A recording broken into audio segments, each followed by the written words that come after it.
Et salut tout le monde, c'est MT, j'espère que vous allez bien car aujourd'hui dans cette vidéo, je vais tout simplement vous présenter une solution qui est simple, qui est efficace, qui est fiable pour pouvoir augmenter ou en tout cas booster votre réseau Wi-Fi et tout simplement votre réseau à la maison. Vous le savez peut-être, il y a beaucoup de possibilités d'un point de vue paramétrage sur votre PC déjà pour pouvoir augmenter finalement votre connexion. Mais finalement, si vous avez déjà un réseau Wi-Fi qui est faible, si vous avez une box qui est limitante, malheureusement, ces paramétrages-là serviront pas à grand chose parce que certes, vous avez limité la casse, mais ça y a rien réellement de concret. Là aujourd'hui, dans cette vidéo, je vais vous présenter une manière plus physique et technique pour pouvoir justement booster votre connexion à la maison. Il s'agit tout simplement du déploiement du Wi-Fi 6. Alors vous allez me dire, ouais, on entend bien parler avec les nouvelles cartes mères, etc. Bah oui, cette nouvelle technologie permet justement de pouvoir augmenter et permet de pouvoir aussi améliorer votre connexion à la maison. Je tiens quand même à préciser une chose, c'est que si votre box est limitée, c'est-à-dire que par exemple, si vous avez la fibre et que vous êtes limité à du 500 mégabits, du coup, vous serez toujours limité à du 500 mégabits, même avec du Wi-Fi 6. Par contre, là où dans certaines zones de votre maison où ça capte pas très bien, avec le Wi-Fi 6, vous allez augmenter la possibilité justement de capter et le taux de transfert et votre débit finalement que vous allez avoir dans ces pièces-là. Et vous allez pouvoir surtout augmenter le nombre d'appareils connectés. Aujourd'hui, vous avez tout ce qui est Google Home, etc. en fait, qui sont tous connectés en fait finalement à la maison. Tous ces appareils-là et les appareils de domotique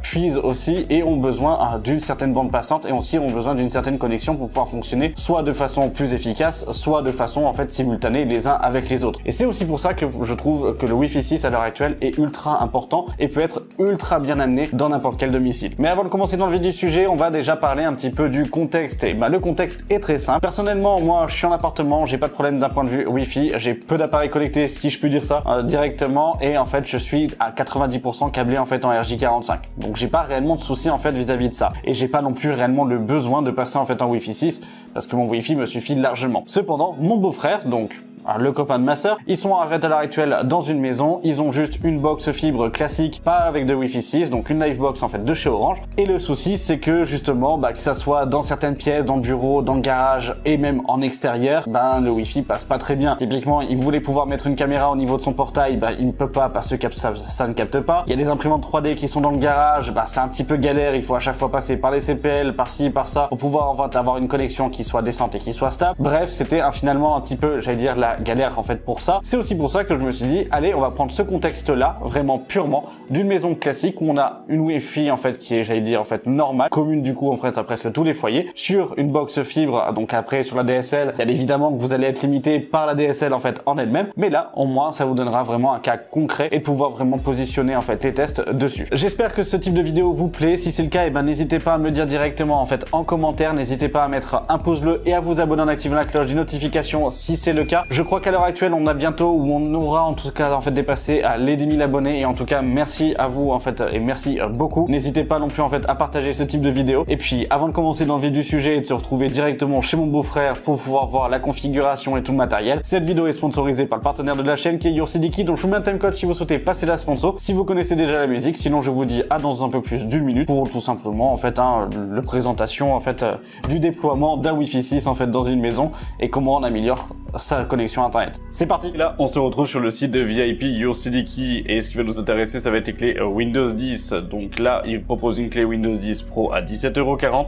On fait acheter maintenant pour la mettre dans le panier. Puis on active avec la petite réduction, donc le code MHT18. Donc MHT18, vous cliquez sur accepter ou appliquer et ça vous fait la clé à 12,18 € à l'heure actuelle. Vous soumettez la commande, on va choisir le moyen de paiement. Moi, je passe par PayPal. Une fois que c'est fait et que c'est validé, et du coup, vous allez directement dans le User Center pour pouvoir voir où est votre commande. Après, vous cliquez sur voir la clé secrète, vous avez le détail, puis en dessous vous avez obtenir la clé, vous cliquez dessus et la clé apparaît. On va simplement faire un copier-coller, puis on va ouvrir les paramètres d'activation de Windows. Vous allez coller la clé donc dans le champ pour pouvoir saisir la clé d'activation de Windows tout simplement, puis vous cliquez sur activer. Là ça va chercher pendant quelques secondes et après votre Windows est activé. Mais ce qui va aussi nous intéresser, ça va être les clés Office pour le pack Office, donc Word, Excel, etc.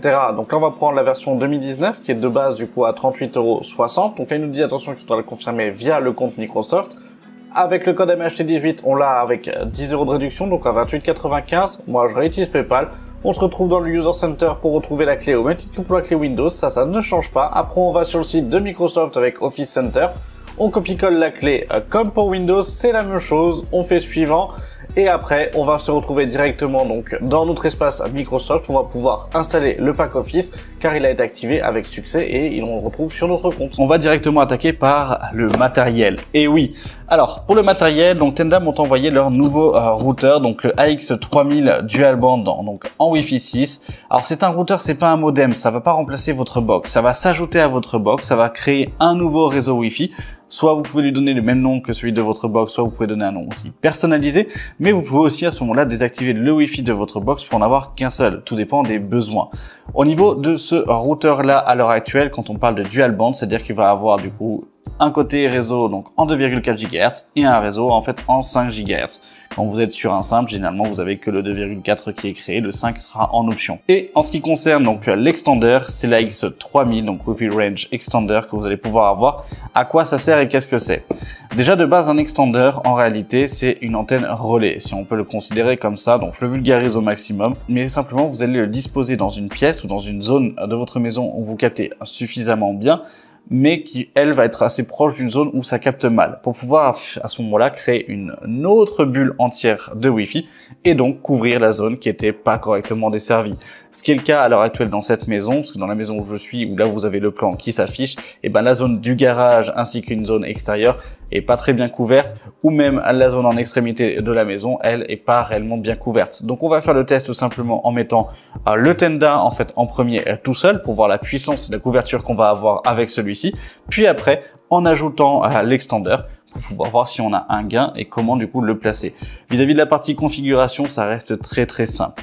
Mais avant ça, et avant de parler configuration, on va tout simplement passer à l'unboxing de ce dernier. En soi, qui va rester quand même très simple aussi. Pour l'unboxing, comme là vous pouvez le voir, on se retrouve avec une boîte noire très simple. Alors je l'ai déjà ouvert du coup, pour pouvoir regarder. À l'intérieur, vous allez retrouver avec un câble RJ45 qui fait à peu près 1 m, 1m50, qui est un câble RJ45 plat de catégorie 5. Ici, on va se retrouver avec donc l'adaptateur secteur, donc le transformateur pour le routeur et le routeur en lui-même. Voilà. Au niveau du contenu de la boîte, il n'y a rien de plus. Ce serait que finalement la notice en elle-même. Comme vous pouvez le voir, au niveau du routeur, on va se retrouver avec 4 antennes, donc 2 sur le latéral et 2 à l'arrière. Puis au niveau de l'arrière, on va se retrouver avec 3 ports RJ45 que vous avez juste ici, qui sont des ports de transfert et d'émission, et un port WAN qui lui va accueillir l'arrivée de votre réseau.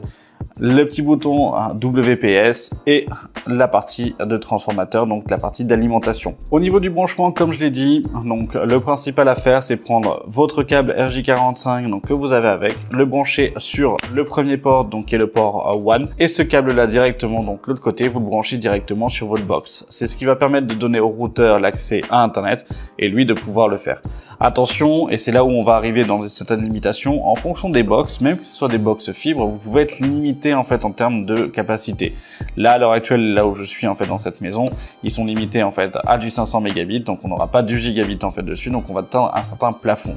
Cependant, j'ai pu effectuer quand même pas mal de tests de couverture et de débit dans les différentes pièces de la maison, et vous allez voir que rien que le fait de passer sur le Wi-Fi 6, on va gagner en stabilité, mais on va surtout gagner en termes de connexion et du coup de débit.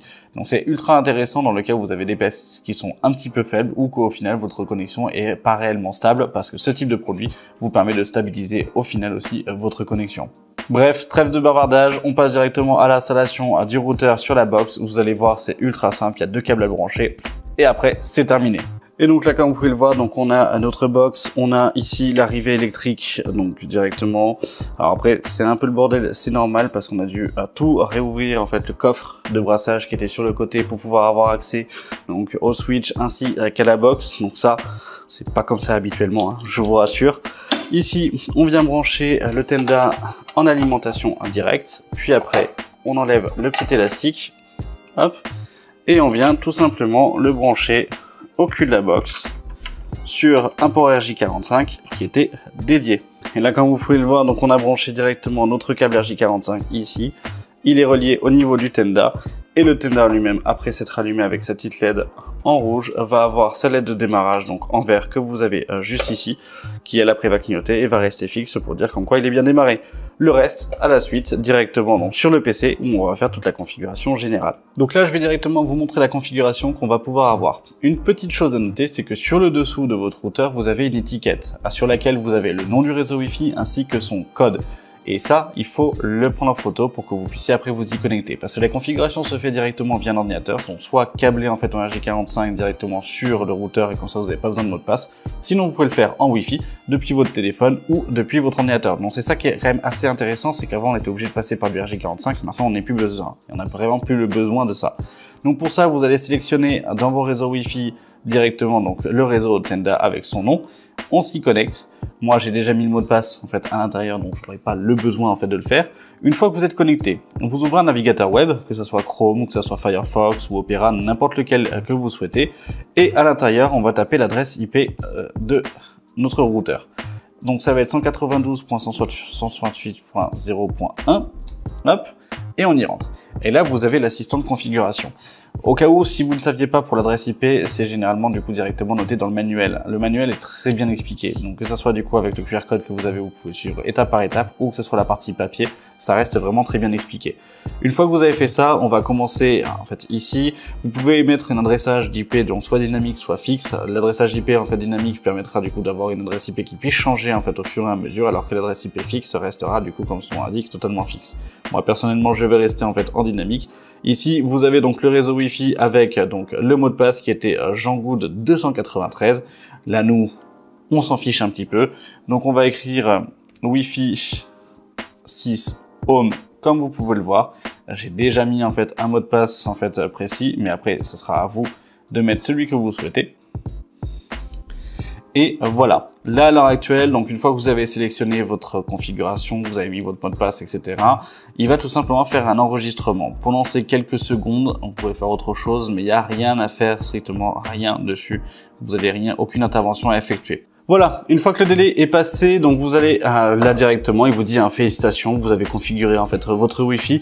Vous pouvez tout simplement sauvegarder aussi votre mot de passe pour la gestion, parce que le mot de passe que vous avez mis là, c'est le mot de passe administrateur.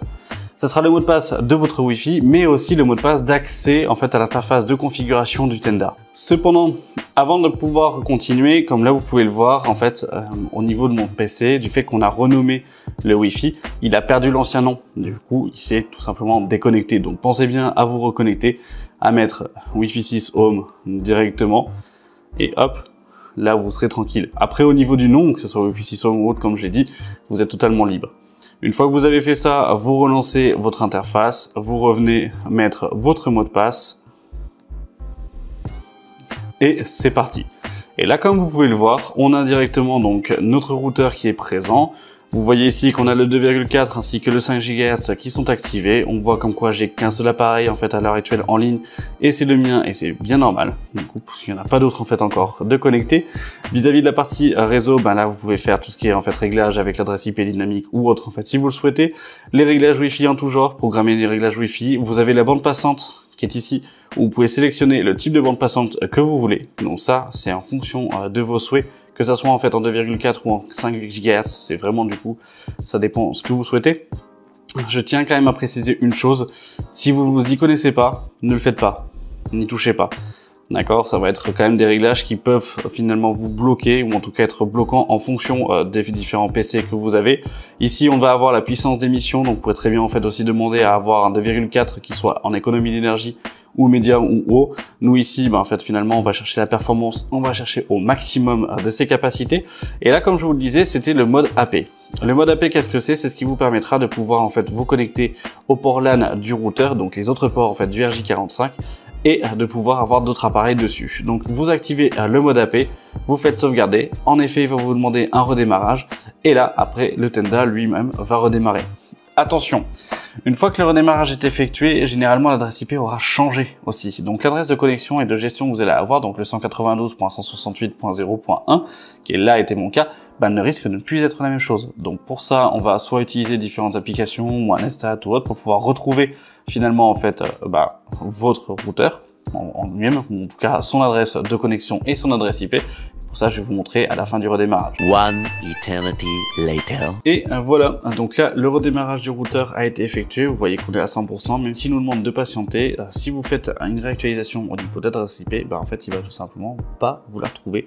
Ça va tourner dans le vide. Et donc là, comme vous pouvez le voir, bah en fait, on a tout simplement perdu notre adresse IP de notre routeur. Donc pour ce vers, ce que l'on va faire, c'est qu'on va tout simplement aller chercher donc sur Advanced IP Scanners, qui est un logiciel qui vous permettra de pouvoir justement scanner toutes les adresses IP qui sont sur votre réseau, parce qu'il ne faut pas l'oublier, c'est qu'à l'heure actuelle, mais si vous êtes connecté sur la box sur votre box en fait classique, bah en fait le Tenda lui est toujours connecté à votre réseau, donc il sera possiblement du coup visible.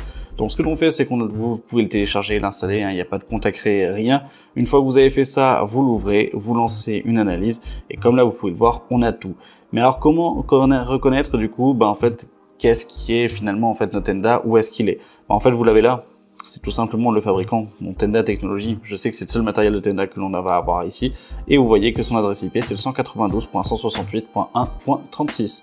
Donc ce que l'on fait à ce moment-là, c'est qu'on vient retrouver ici, hop, on vient tout simplement faire .1.36 directement. Et là, on retombe sur notre interface de contrôle et de gestion donc de Tenda. Et voilà.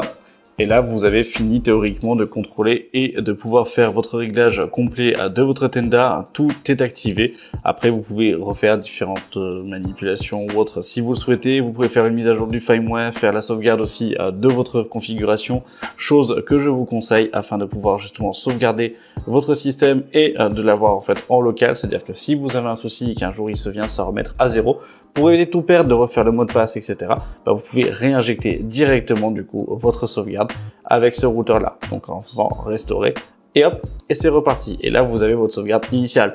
Ou si par exemple vous avez fait certaines configurations que finalement vous regrettez et que vous souhaitez passer à autre chose, ou l'enlever mais que vous ne savez pas où c'était parce que vous avez fait un petit peu n'importe quoi, parce que vous ne saviez pas par exemple, je prends le cas du coup de personnes qui sont novices, je tiens à le préciser, et ben à ce moment-là vous pouvez tout simplement le récupérer. Maintenant, on va passer au test, donc vraiment brut de ça. Pour ça, je vais vous présenter tout sous forme en fait de tableau, donc avant et après, avec les débits maximum que l'on a eu en fait via NPerf, avec la moyenne aussi, donc en montant et en descendant, selon les différentes pièces et les différents lieux, donc avec le Tenda. Et donc là, comme vous pouvez le voir, donc on a les moyennes donc d'upload et de download avec le ping, donc avant l'installation en fait du routeur. Vous pouvez voir que au niveau de l'entrée, on est vraiment en bas, donc 3,48 pour 1,83, donc ça c'est de l'extérieur avec 10 de ping. Pour le garage 127, 92,31 du coup pour de l'upload avec 7 de ping. Bref, je vous laisserai mettre sur pause si vous voulez voir en fait et comparer, mais en soi en fait on est quand même plutôt bien. Le Wi-Fi fonctionne bien en fait en lui-même. On a un Wi-Fi qui correspond à de la fibre, on a un ping qui est un petit peu élevé entre 7, 8, 10 du coup pour l'entrée. Et c'est là où ça va être intéressant, c'est que quand on passe maintenant avec le Wi-Fi 6, tout est chamboulé. Au niveau de l'entrée, on passe à 34,56 de download contre 23,93. Le ping reste à 6. On est presque du coup à 6 de partout, sauf au niveau du garage où là on est baissé, on est à 5. Et franchement, comme vous pouvez le voir au niveau de la terrasse, du garage, des bureaux, du salon, tout a été augmenté. On a un gain quand même qui est assez significatif. En fonction des pièces qui étaient peu couvertes, on a quand même un gros gain. Sur les pièces qui étaient déjà très bien couvertes, le gain est quand même à minime. Même s'il va être présent au niveau du ping, on est quand même plus stable, en sachant que je parle des moyennes. Et donc là, comme vous pouvez le voir, je vous ai sélectionné donc les pièces qui étaient les plus importantes pour mon beau-frère pour pouvoir couvrir. Vous avez au niveau de la terrasse, donc là on parle de l'extérieur, hein, d'accord, je tiens quand même à le préciser, on est quand même sur de l'extérieur. Vous avez le download après, donc l'installation du Wi-Fi 6 qui lui est en vert, où on passe à 344,5 contre 168,3 à l'origine avec la box classique. Au niveau de la partie upload, là par contre on passe de 224,8 à 119 en fait avant. C'est quand même assez impressionnant, c'est qu'on a vraiment du coup en fait un gap qui est quand même assez impressionnant. Pareil au niveau du garage, on passe à 179 à la place des 127,7 et on est à 267 à la place des 92,31. Pour le bureau, où là lui il a son PC gaming etc en fait dessus, on passe de 493 de moyenne en fait en download contre 318 à la base avec la box classique. Et l'upload après on passe de 438 à 395,9 avant, donc on a quand même un bon petit gain, on a presque du coup en fait de 40 mégabits en fait de plus. Et au niveau de l'entrée, c'est ça qui va être le plus impressionnant, c'est que finalement, donc l'entrée qui est quand même à 20 mètres de la maison, hein, je parle de l'entrée, c'est au niveau du portail, On est à 34,56 en download après contre les 3,48 de base. Et en upload, on passe à 23,93 maintenant avec le Wi-Fi 6 contre les 1,83 de base. Donc autant vous dire que là, pour pouvoir mettre un carillon avec une caméra, etc., en fait c'est possible. Mettre des lampes connectées avec des appliques, etc., pour en fait de la lumière en extérieur, c'est possible sans aucun problème. Je vous laisserai mettre sur pause et revenir par exemple sur les deux autres tableaux avant si vous le souhaitez, pour que vous puissiez vous-même comparer en fait le gain et le gain que l'on a avec le Wi-Fi 6. Mais en tout cas là, sur ces zones-là, c'était quand même assez impressionnant. On voit finalement le garage, c'est pas ouf non plus en fait en termes de connexion, c'est déjà très bien, hein, d'accord. Il y en a beaucoup qui rêveraient d'avoir ça, mais franchement là, on va essayer de l'améliorer aussi avec l'extender et vous allez voir qu'au niveau de la partie résultat, ça va encore bien bouger. Donc là maintenant, on va attaquer avec la partie donc de l'extender que j'ai déjà placé sur une prise électrique vis-à-vis de sa configuration. Alors c'est pas une configuration avec un WPS. Vous allez tout simplement en fait ouvrir votre aspect Wi-Fi une fois que lui il est connecté. Il va clignoter en fait en rouge quand il va se mettre. Après vous faites se connecter et une fois que vous allez faire se connecter, théoriquement vous allez tout simplement être redirigé vers une fenêtre du coup pour pouvoir en fait le faire. Donc afficher la page de réseau de connexion ici et là après vous faites commencer maintenant.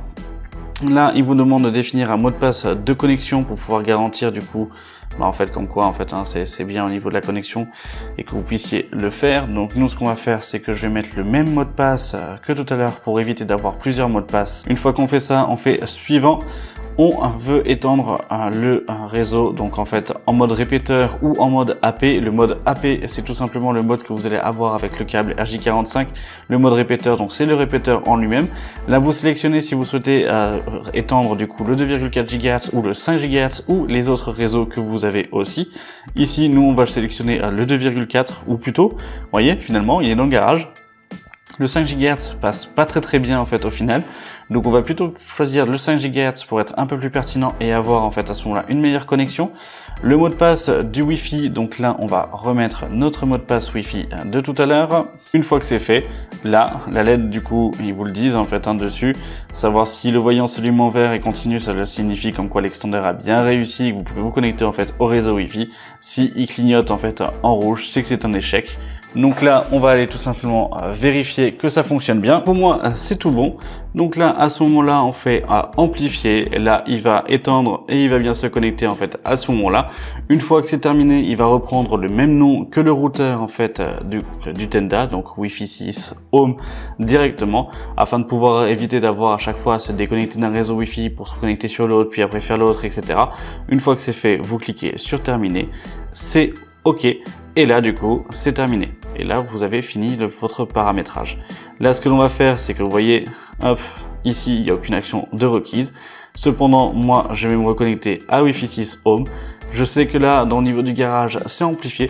Et du coup, on va faire le test tout simplement de performance au niveau du garage pour vérifier si justement ou non, je suis amplifié d'un point de vue performance. Et donc là, comme vous pouvez le voir, donc on a directement les résultats. Je tiens à préciser que le garage que vous avez là, classique, il est quand même mis après donc l'installation de Wi-Fi 6, puisque l'extender, on l'a mis après, donc c'est pour ça que j'ai mis garage plus extender juste en dessous. Vous avez des datas, donc au niveau du download, on est à 179 à la base, on passe à 418,7 avec l'extender. Pour l'upload, on était à 267, on passe à 395 et on garde le même ping avec 5 de ping. Franchement, cette hausse et cette couverture est quand même assez impressionnante. J'ai pas voulu faire le test en extérieur, etc. en fait dessus en plus parce que c'était pas le besoin. Là, c'était vraiment pour pouvoir couvrir l'intégralité du garage. Alors actuellement, mon beau-frère dans le garage, il a plusieurs imprimantes 3D qui vont fonctionner en réseau, etc. Donc c'est aussi pour ça que c'était important d'avoir une grande bande passante, d'avoir un bon débit et d'avoir un ping qui soit faible pour pouvoir justement tout gérer avec les petites caméras de contrôle. Bref, vous m'avez compris. Là maintenant, on se retrouve franchement avec une installation qui, à l'heure actuelle, pour toute la maison est couverte à 100%, qui n'est pas limitante. On peut faire tout ce qu'on veut. Je vous remets là le plan de la maison comme vous pouvez le voir. Et maintenant, en fait, tout est couvert. Alors qu'à la base, on avait une couverture qui était faible au niveau du bureau 1 et au niveau du bureau 2. Au niveau du salon, ça allait, donc ça, il n'y avait pas de souci. Vis-à-vis de l'entrée, par contre, là, au niveau de l'entrée, on avait une très faible couverture. Et au niveau du garage, c'était moyen, voire bas au final, même si ça suffit pour presque beaucoup de personnes. Mais en tout cas, là, pour son besoin, c'était quand même pas évident. Donc c'est vrai que là, maintenant, on a une couverture qui est totale sur toute la maison, ainsi que sur l'extérieur. Si on veut par exemple mettre un vidéoprojecteur connecté, etc. En fait, dessus on peut sans aucun problème. Et c'est là où est l'intérêt du Wi-Fi 6, c'est que ça vous permet de pouvoir ajouter énormément de produits sans avoir en fait à beaucoup investir finalement, parce qu'on en parlera juste après en fait au niveau du prix pour la conclusion. Mais c'est quand même assez intéressant de pouvoir avoir ce type de débit et ce type de connexion dans une maison comme ça à l'heure actuelle. Et voilà, on est de retour chez moi dans mon setup comme vous pouvez le voir, et là on va tout simplement faire une certaine conclusion. À l'heure actuelle, comme j'en ai pas parlé, mais d'un point de vue prix, le routeur coûte entre 65 € et 85 € en fonction des sites marchands. L'extender, il vient tout juste de sortir, donc c'est vrai que lui, on est plutôt en fait sur 80 à une centaine d'euros. Très clairement, ça fait grosso modo en fait 200 € d'investissement pour les deux équipements. Enfin, moins de 200 €, mais vous m'avez compris. Est-ce que ça vaut le coup ou pas à l'heure actuelle de pouvoir le faire? Si votre box elle ne vous limite pas, si vous avez en fait une envie ou tout simplement vous avez un besoin d'avoir beaucoup d'appareils connectés en fait à la maison et que vous souhaitez avoir un débit assez rapide et que vous souhaitez justement pouvoir couvrir toute une maison et que finalement vous en avez réellement le besoin, oui, j'ai envie de vous dire en fait ça vaut le coup et c'est ultra intéressant. Si par contre, du coup déjà votre box elle vous limite, ça c'est la première des choses, c'est aller voir en fait votre opérateur ou aller voir les opérateurs concurrents pour pouvoir savoir quelle est la meilleure offre en fait à ce moment-là d'un point de vue débit et aussi d'un point de vue tarification si ça change ou pas, parce que si vous passez en fait de 30 € en fait à 70 € la box, ça fait quand même mal aux fesses en fait au fur et à mesure juste pour de la connexion. Voilà, je suis pas sûr que ça vaille le coup. Après, c'est en discutant en fait avec vous dans votre foyer, etc. Bref, vous m'avez compris. Ça sera à vous de le décider. Moi, d'un point de vue équipement physique, je trouve que oui, c'est une bonne opération. Que oui, à l'heure actuelle, investir 200 € pour pouvoir en fait avoir une certaine qualité de vie en fait vis-à-vis du Wi-Fi et du débit, ça vaut le coup très clairement. Moi, je vous le conseille en fait sans aucun souci. À l'heure actuelle, si vous souhaitez mettre vraiment pas mal d'objets connectés, que vous souhaitez pouvoir tout connecter en fait à la maison, que vous souhaitez avoir un débit qui soit gros, typiquement que vous souhaitez mettre un NAS aussi, c'est peut-être bête à dire, mais juste un NAS en fait en connecté avec le Wi-Fi 6, ça vous permet d'avoir en fait un taux de transfert qui sera plus rapide, ou en tout cas en fait un taux de lecture qui sera lui plus rapide. Attention, ça va dépendre aussi du stockage que vous avez dans le NAS et du port qui est utilisé ou en fait de la carte Wi-Fi qui sera utilisée dessus, mais au moins ça vous permet de pouvoir en fait avoir une augmentation de la rapidité et les taux de transfert que vous allez avoir en fait entre vos différents appareils. Donc pour moi, oui, c'est important. Oui, ça vaut le coup, mais il faut déjà avoir un minimum de prérequis et ça passe par votre box. À l'heure actuelle, les modems, donc les box que l'on a en fait des opérateurs, elles sont nulles en fait en termes de Wi-Fi. Il y en a aucune qui vaut le coup en fait dessus. On a vraiment des Wi-Fi qui sont pas top en fait à l'intérieur, comparé en fait à des routeurs qu'on pourrait avoir sur le marché, comme par exemple celui Tenda ou autre, qui sont en fait pour le prix et qui sont beaucoup moins chers en fait à la sortie et qui d'un point de vue performance sont beaucoup plus performants. Donc c'est aussi pour ça que je vous dirais, allez peut-être plutôt sur des solutions où vous ajoutez un routeur en fait à votre box si votre box vous permet déjà d'avoir en fait un débit conséquent. Bref, sur ce, c'est comme ça que moi je vais conclure cette vidéo. J'espère que cette vidéo vous aura plu. Si c'est le cas, n'hésitez pas en fait à me le dire directement en commentaire. Dites-moi si vous êtes équipé à la maison du Wi-Fi 6. Si c'est le cas, quels étaient vos ressentis avec votre expérience d'avant. Ça peut être ultra intéressant vis-à-vis des personnes qui regardent la vidéo de pouvoir avoir vos avis directement en commentaire. Et sur ce, si vous avez aimé cette vidéo, n'hésitez pas à mettre un pouce bleu, à vous abonner en activant la cloche des notifications. On est presque, ou on a dépassé, je sais pas en fait à l'heure actuelle où je tourne la vidéo, les 10 000 abonnés. Et en tout cas, merci beaucoup si c'est le cas et merci du coup de me soutenir. Et puis si c'est pas le cas, vous n'hésitez pas à vous abonner. Au moins ça me permet du coup de faire évoluer la chaîne. Si vous avez des questions, n'hésitez pas en fait à me les poser sur mes différents réseaux sociaux. Ils s'affichent juste ici. Vous avez tout en fait en description en termes de liens. Et sur ce, je vous dis à une prochaine sur la chaîne. C'était MT. Salut!